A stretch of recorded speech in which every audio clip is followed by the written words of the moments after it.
So the third example is bladder wort. It is another type of insectivorous plant. So basically in bladder wort, if you see the shape of the leaves here, again it's a modification of the leaf. The leaf gets modified into bladder like structure. Okay, and the leaves are highly segmented here in these plants, and you can see that there is a door like structure.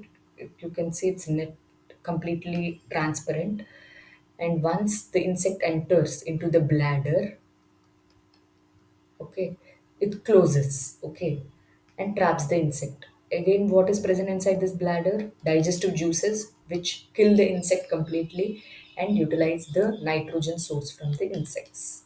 Okay, so basically these are the modifications of leaf where we have seen in pitcher plant the leaves getting modified into picture and a lid to trap the insects, and inside the picture we observe that digestive juices are present, trap which help in digestion of the insect, and there are hair like structures also that trap the insects so that the insects can't escape. And in venus flytrap we can see that the leaf blade is divided into two portions and the midrib acts as a hinge, which and the edges of the leaf have hair-like structures that trap the insects.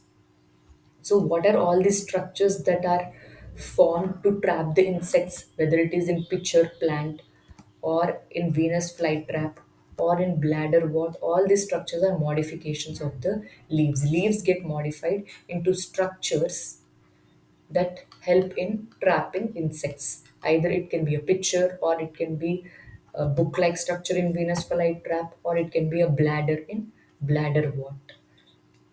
Okay, so apart from performing photosynthesis or exchange of gases or helping in transpiration, leaves perform additional functions in certain plants, such as getting modified themselves into tendrils, acting as a support, providing support to the plant, or producing scaly leaves or dry leaves, either for storage or for protection, or getting modified into spines to prevent water loss or to protect the plants from grazing animals.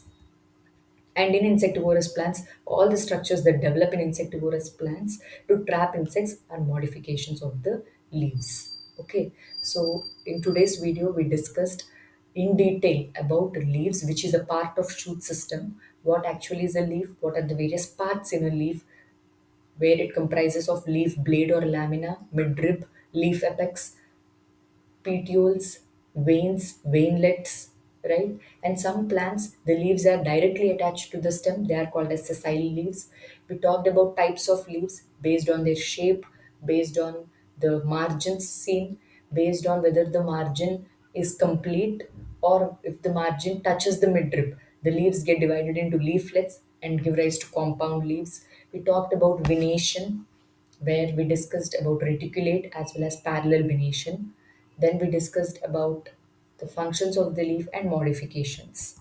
So if you have any doubt related to this video, please feel free to comment it down and do watch part 1 and 2. And we have discussed tendrils even in stem modification.